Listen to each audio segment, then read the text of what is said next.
It's time now to answer some of your business questions. Larry and Kalika are back with us. The first one is about buying other companies.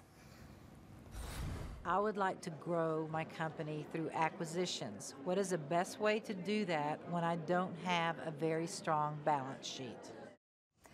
You both nod your head there.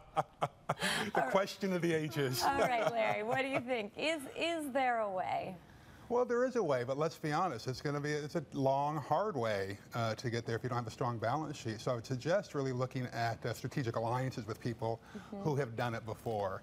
In the beginning, you're going to have to give up a lot more on these deals, on these acquisitions, than you would if you've got an amazing long track record and a big bank account. But if you don't have a strong balance sheet, you're going to have to give away a big part of the store from the start. We've got to remember, somebody's going to be signing on these loans, right? And so someone's got to guarantee in these things nowadays. And so I find it's a strong strategic partner who does have a strong balance sheet.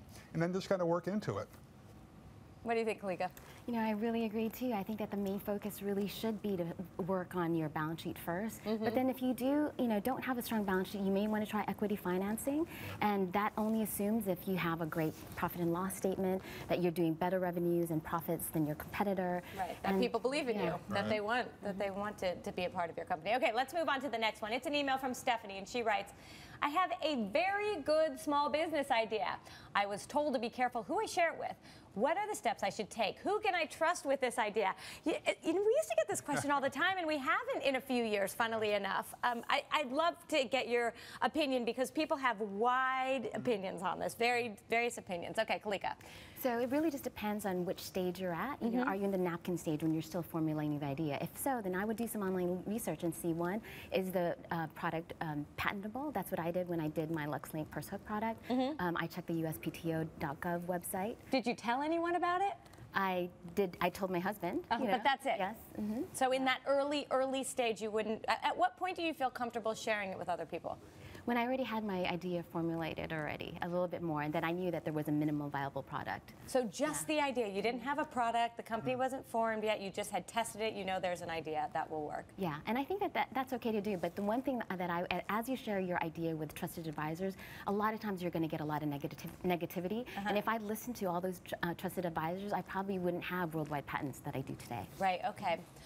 What about the people who are scared of somebody stealing their idea? Yeah, I take a different approach on this just a little bit. I do believe that we need to be careful about just, blabbing it to the world, but how do you know you've got a great idea unless you actually start telling people about this great idea?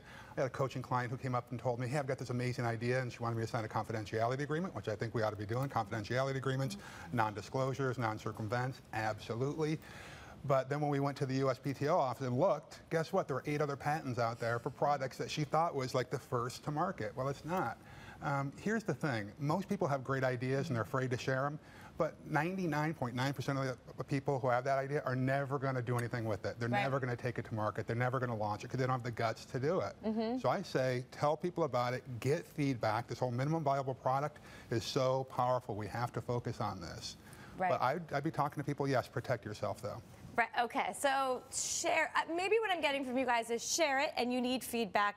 Just be careful who you share it with. Well, Kalika had a great point. As this, have a board of advisors, trusted advisors. Bounce it off of them first because these ought to be people that are already in the industry and have been already down this path before. Right, so it's not just everyone at a dinner party. Hey, I've got this great new business idea. No, it's strategic. Okay, great. Last question, and I love this one also. It's about what is the right amount of workspace for your staff? The average workspace for an employee is 250 square feet. With the changing dynamics in the workplace, how big should an employee's space be? And should we have private offices or should we have open workspaces? Is there a perfect amount? What do you think? Well, my office is completely open space. While they do have their own desk space, they can take their laptop, they can go to the patio, they can go to different conference rooms. I let them go, and they can even work at home if they want to. So I really believe that they really have to have the freedom to be able to do the best work for them. And how close are the desks to each other? Is it just one long desk, or are they right next to each other, or spread out? Or? They're spread out. They're spread out. I mean, and then we have vaulted ceilings, so it's really nice. We used to work in a place where the ceilings were low and the fluorescent, the energy was just just really, really bad. So Right. I really think that it's really important to just make people feel, and I'm in a creative business, and so you have to be in a place where you have lots of windows and lots of light. Space. What do you think, Larry? Yeah, well, I think that it depends on the organization, the type of company that you're in. If you're in a creative space, creative type of industry, then absolutely collaboration is key. I think, and so the more you can take down the walls, the better. If you look at organizations like Zappos, where Tony Hsieh, the CEO of the organization, doesn't even have an office. He's out in the bullpen with everybody else. That works for that organization. But if you're in legal or you're in law, yes, you need a little bit of privacy. But I think that even if you have walls and the door behind it, then we must find ways where people can collaborate.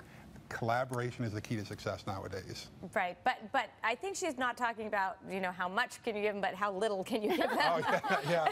Well, I think that you got to figure out, you know, do people get along? I think that if you can have your job sharing with people, absolutely, you can be as close And by as the way, we are. how loud is it? Oh my gosh, I've been in those So- organizations where it's like pandemonium. I can't do it personally, but other people can. And I think the key is, too, if you're going to have one of these open plan offices, which we have also, and I think it's a really nice idea, our CEO as well, you have to have phone booths and conference Absolutely. rooms so people can go have important calls. Well, where people they need to be forget quiet. about how important acoustics are Yeah. in the office. Got it. Okay, great. Thank you guys so much for everything today. It was so nice to hear your advice. So good to see you both. Great. Nice to see Thanks, you. JJ.